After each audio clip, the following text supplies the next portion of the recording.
hablar de un tema bien importante. Para ello les voy a presentar a mis compañeros, con los que vamos a hablar este tema.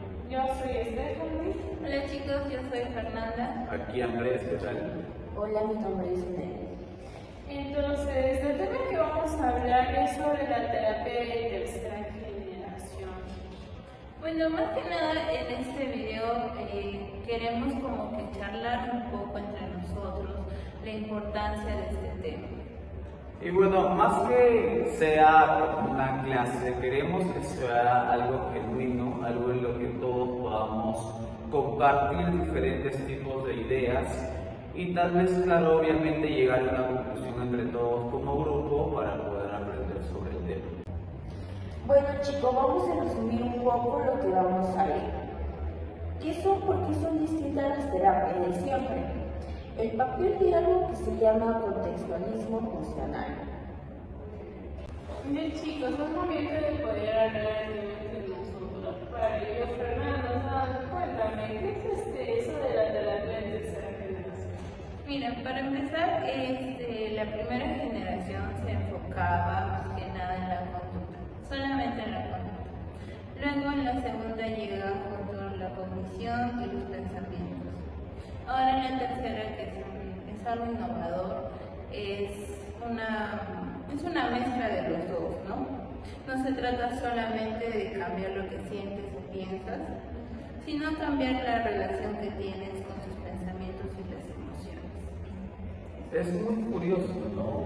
Simplemente pasar de decir, estoy pensando en esto, simplemente mi cabeza está en ese punto, a decir, estoy pensando, y a llegar al punto de por qué estoy pensando así y en qué momento y tal vez cuál es el motivo, cómo llegar al punto final y todo eso.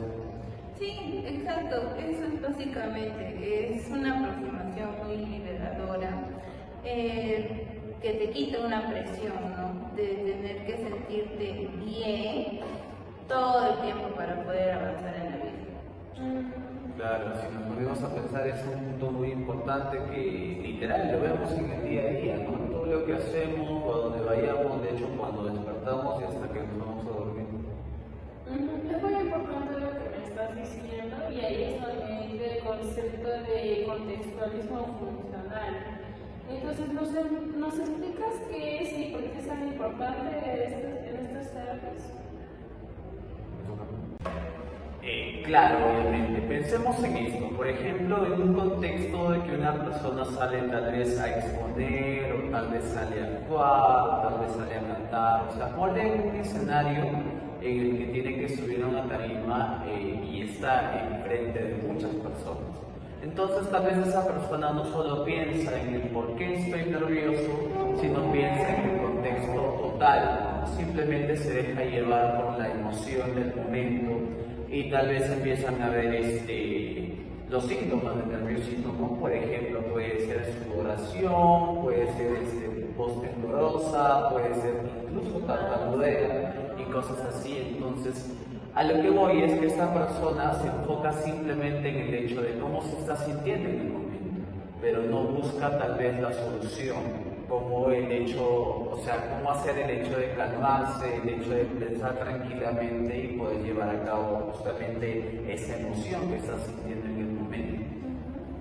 Muy bien, compañero, es lo que le da la base filosófica a todo esto. Por eso no podemos eliminar los pensamientos negativos, sino entender su emoción. Y si no nos ayudan a encontrar una forma de relacionar distinto con ellos, también podemos hablar de la terapia, modelos principales. Bueno, genial, sí, tienes toda la razón. Ahora, bueno, Andrés, coméntanos qué modelos deberíamos conocer. Ok, Fernanda, mira, hay varios, pero vamos a hablar primero de los tres que son muchísimo más conocidos. Para comenzar, pues la terapia de aceptación y compromiso, que se basa en aceptar prácticamente lo que no podemos controlar y comprometernos justamente a eso. Por eso justamente que les daba el ejemplo de la persona que pasa en el escenario o algo así, ¿no? Que prácticamente no puede tal vez manejar el hecho de su nerviosismo, o tal vez no puede el hecho de temblar, o el hecho de no poder tal vez articular bien las palabras que dice. Entonces justamente ahora creo que vamos a hablar de una metáfora que quiere decir mi compañera mía. Muy bien, la metáfora del autobús. Bueno, estos son pensamientos, más que nada son pensamientos pasajeros, ruidosos, pero tú eres el conductor y decides a dónde vas. Sí, me gusta mucho esa metáfora. Muy bonita. Ok, también está, bueno, para hablar del siguiente tema, que es la terapia de dialéctica conductual, que obviamente se hizo para casos mucho más, digamos, severos, casos mucho más fuertes. En este caso, pues, combina la aceptación con el cambio y enseña justamente estabilidad. O sea, la aceptación, como les iba comentando, voy a poner el mismo ejemplo, discúlpenme la verdad si vuelvo a tocar el tema, pero el tema, por ejemplo, de la persona que esté en el escenario, ¿no? O sea, ya de acá viene el hecho ya no solo de pensar, sino de llevarlo a la conclusión. ¿Qué quiero decir? Que al comienzo, como les iba diciendo, pues simplemente de no saber qué hacer en el momento con el nerviosismo que se llega a tener, con el hecho de la sudoración y demás, pero después pensar en cómo tal vez poder manejar dicha emoción, qué hacer en el momento. Entonces justamente este tema habla de eso, de cómo poder ligar el hecho de poder pensar con calma la situación justamente con lo que estamos sintiendo en el momento, ¿no? Que es ya como tal el nerviosismo.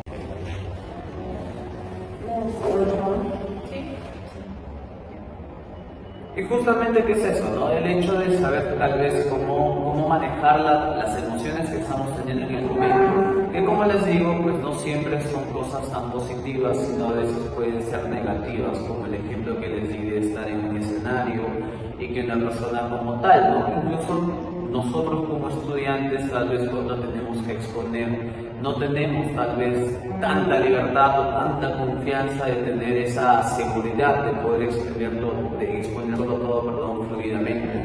Entonces, el punto toca de cómo podemos mezclar justamente esa mala sensación, por así decirlo, de no saber qué hacer, de no poder controlarnos, a saber qué hacer emocionalmente. Entonces, tal vez a poder manejar esos dos puntos que son muy importantes.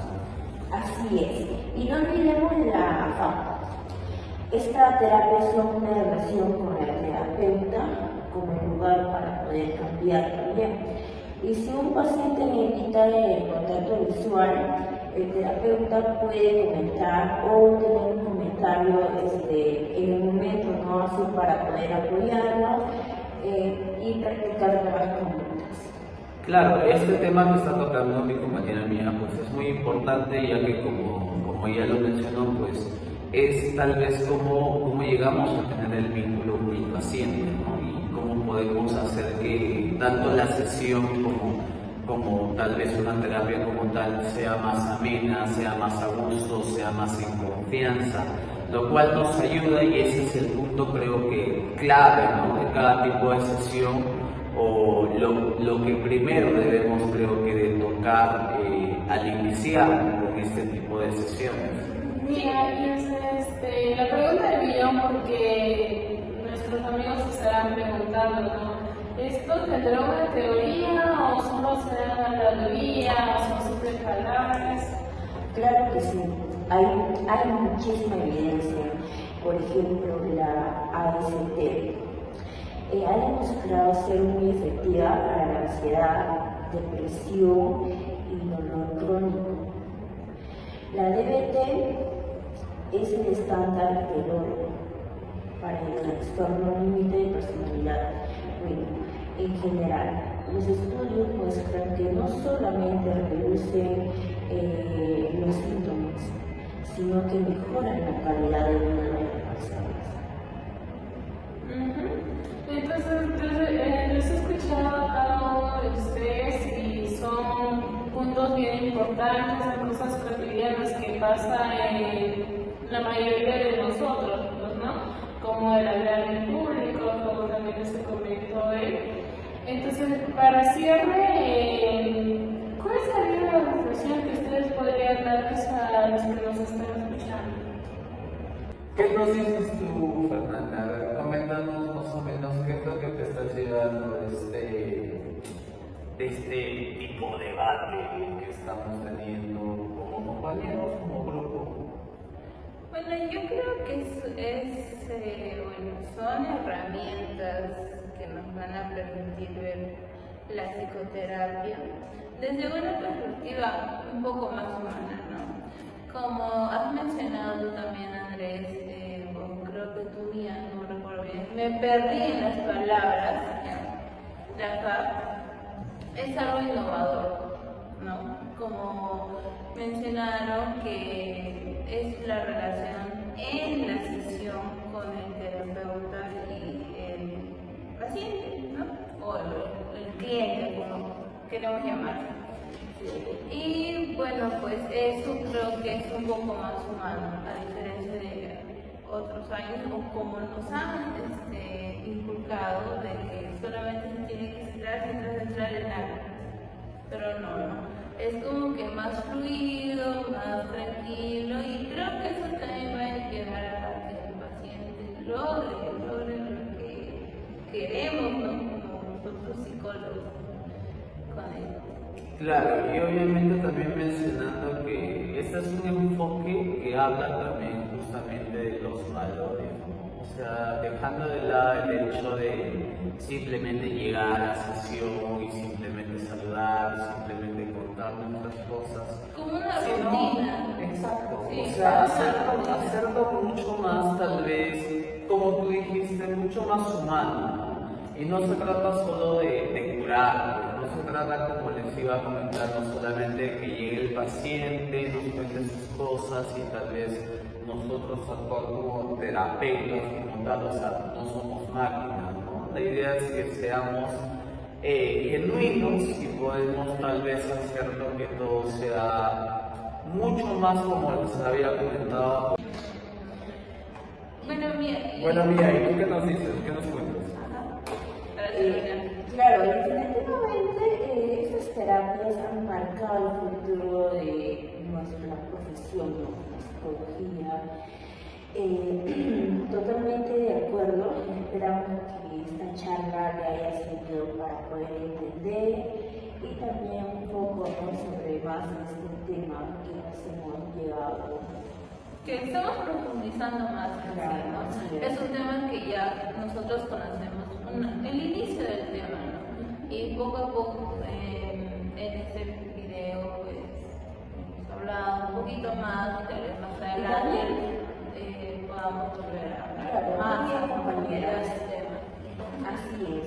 Y también este tema obviamente ha profundizado y van a haber millones de personas, ¿no? Obviamente, y también hay más Bueno, chicos, escuchándoles a todos ustedes, lo único que puedo recalcar de manera corta es que la terapia de tercera generación se enfoca más que nada en el ámbito contextual del paciente, ¿no? Entonces, también este tipo de terapia no solo es, como dijeron, llegar, conversar y ya no. En la primera sesión y en la segunda sesión es entrar en confianza, pues, ¿no? Es que el paciente se pueda sentir seguro con nosotros y para que pueda tener la confianza de contarnos cosas que tal vez no han contado otras personas. Chicos, agradecerles por escucharnos, tal vez nos hayan visto a muchos coteros, pero así somos, pues, ¿no? Espero se hayan divertido.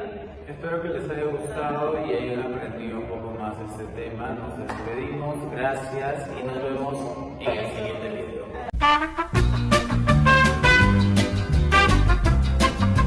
Organismo funcional. Claro. Te toca.